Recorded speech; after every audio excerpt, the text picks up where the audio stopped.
huna at pagaliwangan sa nagumalabirin, iyan lamang ugulilabot ang mga kawanin ito gumalabing sibihan RMN Iligan.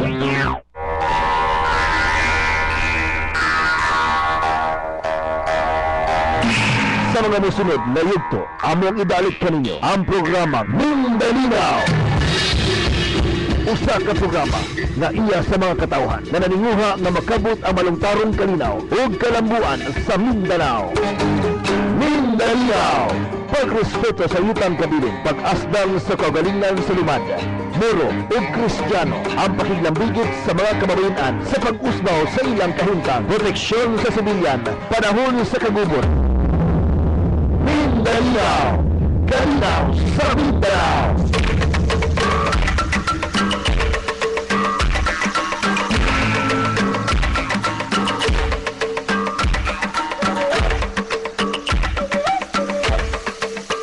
Dalawang August, June 15, 2014, Kalinaw, Mindanao, may adlaw Iligan, may adlaw Lanao, may adlaw Mindanao, may adlaw Pilipinas, may adlaw sa tanan natong mga kaigsuonan nga nagsunod ni atong programa ang Mindanao din sa radio station RMN DXIC gusab sa mga kaigsuonan nato nga nagsunod sa atong live internet pinaagi sa Houston ayong adlaw kanatong tanan kini inyong higala sa kahanginan Pastor Montesilio sa Assemblies of God Church sa Casuagan, Lanao del Norte, kasamtangan nga Pangulo sa Bantay Sisfal sa probinsya sa Lanao, team leader sa Civilian Protection Component ilalim sa Mindanao People's Caucus, under kita sa International Monitoring Team Team Saito sa Lanao ug usab kasamtangan na Coach Sherman sa Mindanao People's Caucus NPC.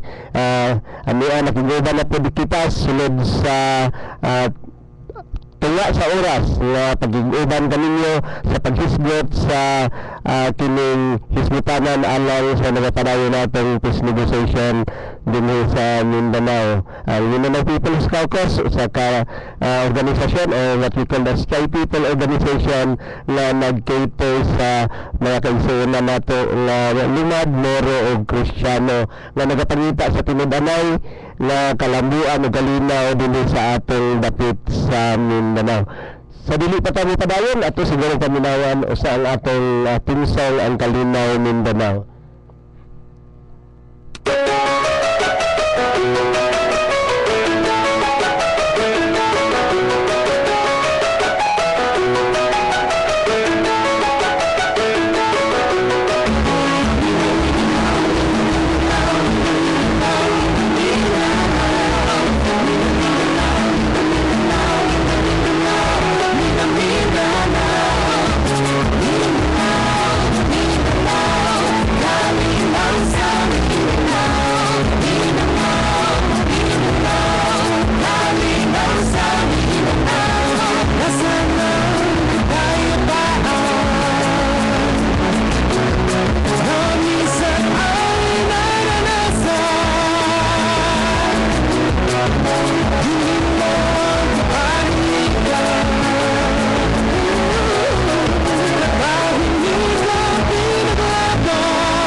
lahi Amerikano, Espanyol, Japones, sila ang naghari sa sariling pag-aari. Dahan-dahan na wala at inilang napawin lumag Muslim ang tunay na may-ari. Gusto ko itama lahat ng maling kaalaman tungkol sa tunay na nangyari ng nakaraan.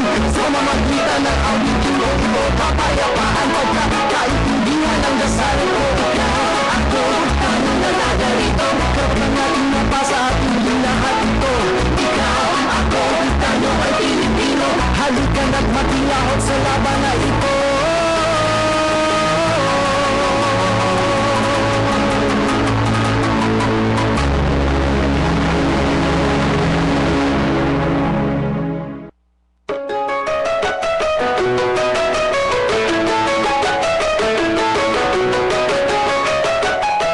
Balik kita, ang atong programa ng Mindanao mabati kini sa tulog upat di ay ka-location sa Mindanao dito dapit sa North Cotabato. Ang nag-angkor nato si Bapa Joe Ahmad ang diri sa Sambuanga Sibugay. Ang ato adihang kauban nga nag-angkor sa atong programa ng Mindanao si Dr. Antonio pastor na siya, kauban ako alagad sa Ginoong Manaytay, pastor o doktor pagyod, Tony Manaytay, and then dito sa isla sa Basilan nga diin moabot usab kini ngadto sa kining Sulu ug sa Tawi-Tawi ang ato usab nga bag-ong napili nga membro sa Konseho sa Mindanao People's Caucus, si Brother Alan Pisingan. So madungan lahi og oras, lahi og istasyon ang ato alang nga mapaabot nato sa nagkatawhan ang mga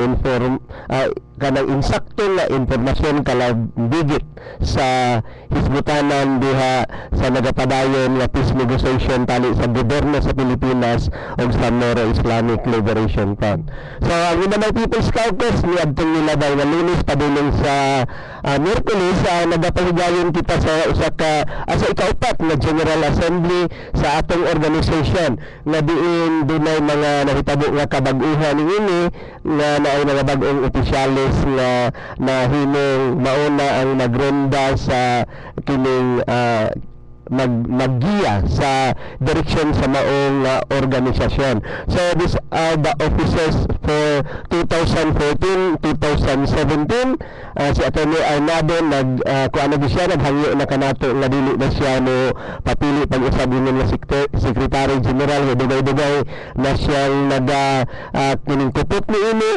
So nagpili kita sa atong bag-ong nga Secretary General, atong kauban sa buhat usa ka writer sa Philippine Daily Inquirer kay ilata niini kaayo ang atong bag-ong nga Secretary General karon 2014-2017 si Brother Ryan Rosauro. So usa ni siya ka kining inilang magsusulat sa pamantalaan nasyonal lokal dinhi sa atoang lugar sa Mindanao, and then kani siya pod naghatag mo sa mga komentaryo nga sa mga kining radio. So ang atong bag-ong kining Secretary General si Mr. Ryan Rosauro. So congratulations Brother Ryan, deserving kayang inyong pagbutang sa kining maong posisyon kay kining walay ni parang nimo. Unya akong nakita nga while nag-preside ako sa meeting, naghuna-huna at ako ang uban nga mga pangalan nga musulpot apan sa dihang ginominar ang inyong pangalan ni Donadal ni second demotion gi-close and it you are unanimously installed as our new Secretary General sa Mindanao People's Caucus. Niining mga higayon, nagpili usab kita og Deputy Secretary General si Bobby Benito, ang representante sa CBCS, and then siya po nag-lead sa MINRAC ilalong sa International Monitoring Team, kauban po nato sa Civilian Protection Component. Diha sa mga igsuon nato nga mga IT, nagapili kita kang baili sa saway nga mahinog na kauban nato diha sa pag kining chairperson sa Mindanao People's Caucus nga nagrepresentar sa kining mga kaigsuonan nato nga lumad ang chair ang co-chair pud namo sa mga moro si Madi si Amelia, and then nagpabilin ako nga ingon nga co-chair ingon nagrepresentar sa Christian Settlers. So ang mga bago nga mga napili nga mga council members sa mga kaigsuonan nga kanang indigenous people o mga lumad si Baili sa Sayay sa Talaandig sa Talaandig na tribe sa Bukidnon na ano siya diha sa kining Sungko sa Lantapan si Commissioner Timuay Milanio Olama o sa ka-commissioner nato sa BTC ang gikan usab kini sa mga tribu nga tiduray sa Maguindanao si Bai Magda Herbelia sa Matigsalog tribe sa Davao North Cotabato ug sa Bukidnon si Dato Cesar Pagro diha sa Romanon Manubo tribe sa North Cotabato. O niya, diha pud sa Moro, ang atong chairman si Madi si Amelia na mo siya ang nagdala sa organization sa MAPAD o sa ni siya ka Maguindanao nga naga-base diha sa kining Cotabato City ug sa North Cotabato.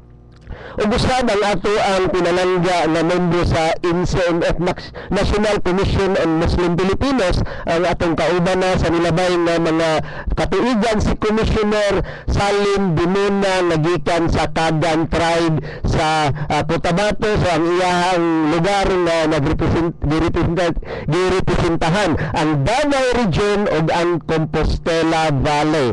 O niya si Brother Salik Ibrahim usab sa Kamaranao diri sa Marabeca sa Lanao del Sur o niya ang bag-o nato nga nahimong kauban sa council karon ang usa nato ka Batan-on o Panginoon kanila Batan-on gwapo nga representante gikan sa isla sa Basilan si Mr.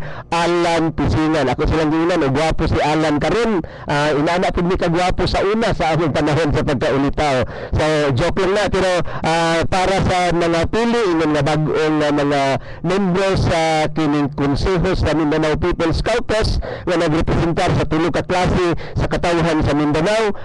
Kining congratulations, and then mag-expect ako sa inyong contribution unya sa paglantaw dili lang sa pagpangita nato sa kalinaw kundi sa pagpangita usab nato og talambuan sa tanan nga katawhan sa Mindanao diin kita nahimong nagrepresentar. So ang sa diri sa Christian Settlers ako nagapabilin ingon inyuhang ubos nga alagad na nagtan-aw sa panginahanglanon sa mga kaigsuonan nato nga mga Christian si Brother Herbert Demos mo usab nagrepresentar ka nato sa labor sector nagikan sa North Cotabato murag member ni siya sa kining Alliance for Progressive Labor o si Father Robert Lyson ang pangulo sa International Religious Dialogue sa North Cotabato. Actually gusto na akong ibalik unta nako kang Father Lyson ang chairmanship kay ako tong nagpuli kaniya sa dihang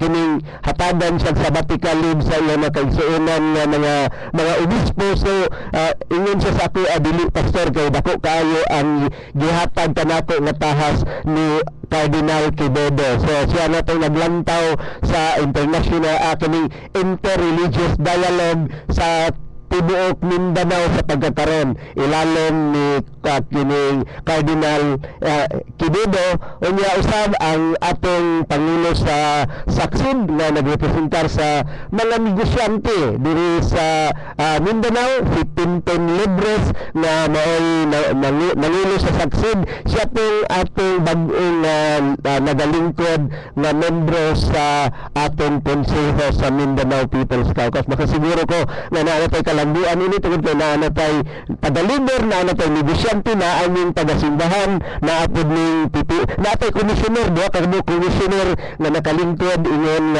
konseho sa kining Mindanao People's Caucus. Pero si atong nahimo natong advisor, and then ato siyang gi-elevate nga wala pud niya dawata ang pag-donate pa sa pagka-secretary general apan siya midawat ingon nga first member nga gi-elect as part sa ginatawag natong Council, NPC Council Emeritus, or we consider them as our advisor. Si Atty. Marian Arnado, nahimo nato siyang Council Emeritus, kauban usab ni Bapa Joe Akmad, ang atong former council member.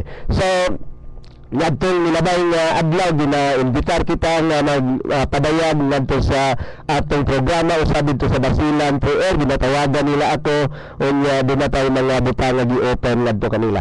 So last Sunday atong gisgutan tong mahitungod sa unod sa framework agreement. Ang unod sa framework agreement nahimo na to siyang dambalay unya diha ginahisgutan po dayon ang upat ka mga annexes. Unsa man ni siya nga annexes kadtong transitional arrangement and modalities og apil na niini ang addendum og Bangsamoro Waters. And then gihisgutan na to tong wealth sharing ni atong niaging kiningan marag niungo pa diha sa wealth sharing. Niini mga higayon atong hisgutan ang power sharing unsa tong kining dahon nga nagpabilin diha nga gikuptan sa central government. Kaysa ni central government ang gobyerno nato sa Pilipinas nga dito sa Manila o nagabase ang presidente, ang Senate, ang gobyerno na nagakontrol sa tanan nato mga pagpadagan din sa Pilipinas. Sa power sharing sa power sharing di na pudtoy mga kanang gibuhaton nga gihatag ngadto sa kani mga sa membro sa Bangsamoro na sila mga binuhaton na pagahimuon na ilaha lang gid na siya ato ni hinahinayan og hisgot sa pagkakaroon kadto da yung mga kining mga hisgutanan o mga trabahoon or kalagahon na ilang tabangan og implementar ngadto sa matag bakit. And then gihisgutan diha po dayon tong sun normalization. Mo siya ang naglangkob sa ginatawag nato nga comprehensive peace agreement na ginapirmahan kaniadtong nilabay nga Marso 27 didto sa Malacañang diin usa kita nga nakasaksi niini. So atong ibalik sa pagpasabot nga ang bag-ong pangagamhanan nga ipuli sa arm. Dili ni siya dili ni siya usa ka kining independent nga estado, kundi gusto lang nila itong maka-implementar sa ginatawag natin right to self-determination. So dili siya bulag na teritoryo sa Pilipinas, kundi sunod na teritoryo sa Pilipinas. Sa mga local government officials wala may ikabahala kay katong mga mayor, mga barangay captain, mga gobernador, anaa pa sila nagapabiling sa ilahang tagsa-tagsa ka pwesto o kini siya mapatuman na unya ang ipalig-on lang nato dayon kadtong pagpadagan sa panggoberno sa mga lugar sa Moro. So ingon si Pinoy nga ang EIMM usa ka field experiment gitukod man sa panahon sa iyang mama unya pagkuman wala gid ni makatubag sa ang mga problema sa lugar sa ERMM mo siyang pag-inisa ni siya nga panggoberno sa ginatawag og Bangsamoro government. Sa pagkakaroon ang gidraft nga Bangsamoro basically ang gidraft sa kining Bangsamoro Transition Commission ang anaa kini na sa opisina sa presidente sa Pilipinas kang naa kang Secretary Ochoa unya kining gina-review kini sa mga abogado sa sa presidente unya hopefully ining katapusan na semana sa bulan sa Hulyo o kaha permerong semana sa bulan sa Hulyo kami ang iimbisar na ngadto sa atong Senado o sa atong Kongreso. Para dayon ang atong Senado o atong Kongreso ang nag-a-approve niini ingon nga mahimo ni siyang balaod Republic Act unsa nakana nga number unya dayon isubmitar ni siya ngadto sa usa ka plebisito sa mga dapit nga nahimong sakop niini. Ngayon ko nga unsa man mangutana mo nako unsa man ang mga lugar na sakop niini dahil mga kahadlok ang atong makaigsuonan nga mga Kristyano diri sa coastal area sa Lanao del Norte nga mga lungsod nga nila basig i-apil ni. Akong klarohon nga ang mga munisipyo sa Lanao del Norte nga naa sa coastal wala tay labot niining maong kining core territory. So ang mahimo lang nga moapil sa maong plebisito ni anang maong nga panahon kadtong teritoryo saan IRMN unya idungag ang Cotabato City ug Isabela City unya dayon kadtong unom ka mga munisipyo sa Lanao del Norte nga nagbutar og yes ni adtong nilabay nga 2001 nga plebisito. So ang nahitabo unsa na siya nga mga lugar ang nagbutar og yes ni adtong 2001 nga plebisito ako nang Pangamlan, Tabuluan, Balui, Pantar, Munay, Tangkal, ug Minungan. Kani sila dili pa ni sila diretso pa. Pangutanon pa ni sila magpailalom uyon ba sila nga magpailalom sa maong nga teritoryo. Ug usab ang 39 ka mga baryo nga nagkatag sa North Cotabato. So naay mga baryo diha nga puro na siya Muslim unya mo apil kuno sila nga magpailalom sa IRMN. Human na siya mapanda human na siya mapasar ang balaod niya dunay ipahigayon nga kining plebisito before sa ipahigayon nga plebisito kadtong mga kasikbit nga lugar kadtong mga kasikbit nga mga lugar nga interesado mosunod like mga barangay siguro nga duol kaayo kining sikbit sa maong ginatawag na core territory ang kini sila makahimo dayon sa pagpetisyon ang ilahang konseho baka sa barangay ang ila bakal mga municipal officials maghimo og resolution ug dili man mulihok ang ilang mga municipal officials or barangay officials sa paghimo og usa ka resolution nga sila moapil og gusto sa mga tawo niini naana sila sa atong konstitusyon dili ni siya makaviolate og parts kabahin sa konstitusyon dunay katunod nga moapil sa plebisito pero kanang 10% nga miapil ang petition dili na moingon nga apil na dayon na mo nagikahadlukan sa uban di na ay kanang sayop na informasyon nga nahatag ngadto sa mga tawo nga kung human kuno pirma anang 10% sakop na kuno sa mao nga teritoryo no dili na ingon ana kun dili sa dihang nakapirma ang 10% sa mga butante ni amang mao nga lugar ang kinugan gitadaan lang sila katunod na moapil sa plebisito. Apan human sila makaapil sa plebisito kinahanglan nga dunay simple majority. So katunggong mudaog pananglitan mudaog ang yes mahimo silang masakop. Pag mudaog ang no dili sila masakop inana ang mga tao sa maong nga dapit ang mo-desidor niini. So wala na may kabalakan kanang Lanao del Norte nga mga lugar wala man mo maapil sa unom ka mga teritoryo ako alam dili nato gid nga bubati tag kahadlok muratag nahadlok sa wala nato gikahadlokan ang ako alam sa pagkakaroon gusto na akong mapaabot sa mga tao ug unsa tong mga kinungkuan unsa tong ginatawag na akong unsa tong mga ginansya nato kung mapirmahan kining mao nga kasabutan usa ka ginansya diri nga gibalik balik na ako katong patabahin ni ining na normalisasyon na diin ang gobyerno ng inayulip sa pagkakaroon namili sila og mga tao na dito ginabuo na nilang independent kinukan independent decommissioning body. So independent decommissioning body na dunay mga membro niini mga membro sa pulis unya mga membro sa sundalo unya mga membro po dayon sa inayulip nga pinili aron muna sila rehab sa mga armas nga naa dinha unya tapos dayon sa mga armas sa ILF ang pagatabuan kini haron nga dili na magamit. Unsa man mahitabo kung pananglitan dili ni siya mapasa nga kining bansa mo bisiklo dili ka pasar. Mahitabo diri ngayon kung nga dako gid siguro kaayo ang kahadlok nato nga di na pay mahitabo nga kadubot. So niining mga higayon, this is our last chance. Dili na gamang hadlok ta nakakita gid ko og unsa kadako sa mga pwersa ilang mga armas nakakita ko kay kadang naami mga invitation. Ang ako alang gusto na ko nga masuportahan nga mapasar ni siya nga balaod unya maka-implementar sila sa ilahang kining pagpadagan sa ilahang sa ilahang panggobyerno sa ilahang tagsa-tagsa kadapit unya makasiguro ko nga kining mahimo pud ta nga maka-apil sa ginansya sa kalinaw nga ilahang pagahimuon. Ato makita kasagara sa atong mga kaigsuonan karon man mga Christian managan og Malaysia adto manarbaho. Kasagara gani nato sa ato mga more than 50% sa atong labor force ato ani nagtrabaho sa mga Muslim countries.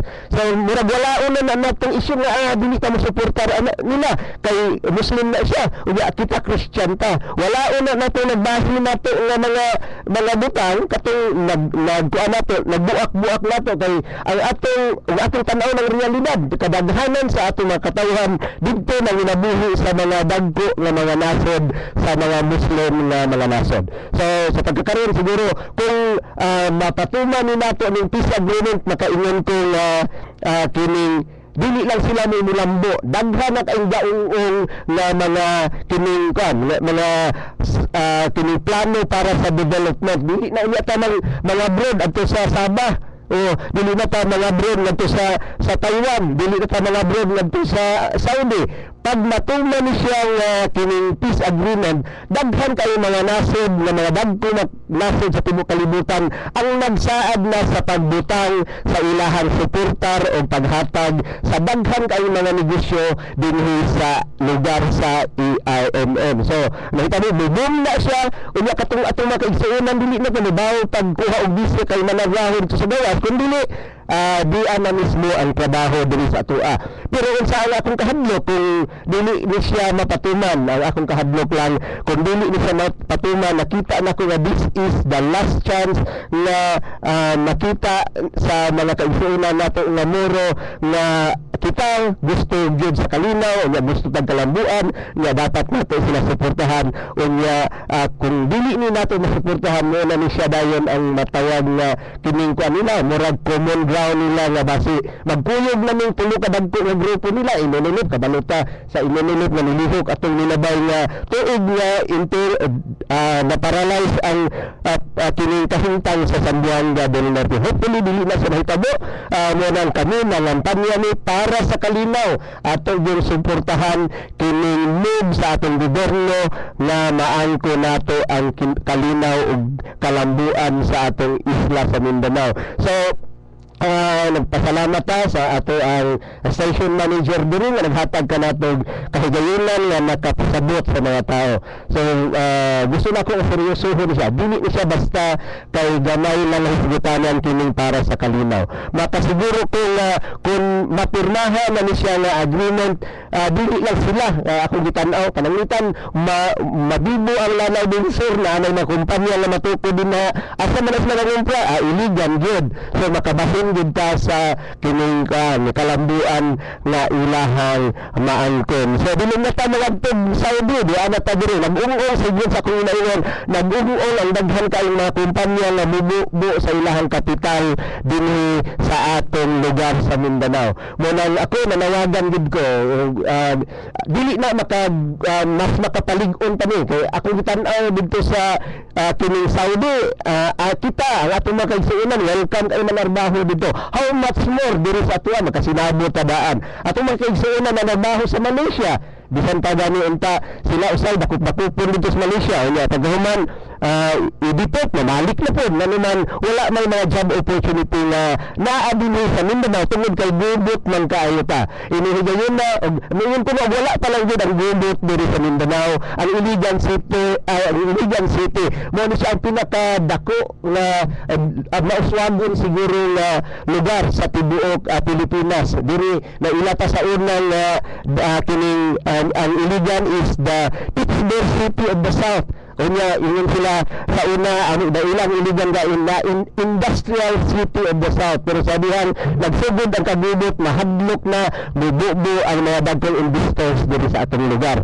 So wa nato mahisguti itong mga pipila ka mga importante nga mga butang pero nato na tayo oras sa sunod nga higayon magkita ta Merkules sa alas 8 sa alas 7:30 sa gabi padulong sa alas 8 ato ng hinahinayan og kwan hinahinayan nato og hisgot kini mga importanteng butang. So wala na tayo oras magayon ako ang kasabutan alang sa kalinaw sa Mindanao kini nagahatag kanatong kasiguruan nga ang kadubot sa Mindanao kini aduna nay kasulbaran og akong gihangyo ang tanan nga kini atong suportahan aron ang tinudanay nga kalinaw ug kalambuan ato nang matagantanan pinaagi sa pagsuportar nato sa peace process o sa kasabutan alang sa kalinaw atong suportahan ang peace process, atong suportahan ang comprehensive agreement on the Bangsamoro. Makaingon ako alang sa kalinaw kini inyong ubos na higala sa kahanginan, mananilit na kaninyo, Pastor Rio Montesilio, nini atong programa, ininalinaw, ang tingog alang sa kalinaw, o tingog alang sa Mindanao, o sa sunod na Merkulis, alas 7:30, sa kagabuon, sa sanang istasyon, ang magkita-kita kita, ang Diyos nagapanalangin kanatong tanan. Mindanao! Ang program nga gidumala o gihatid sa imuha sa Mindanao, Pilipinas Kawagu, usa ka pundok na nagalihok alang sa katawhang luman, Moro o Kristiyano. Mindanao! Pilipinas sa Mindanao! Pilipinas sa Mindanao!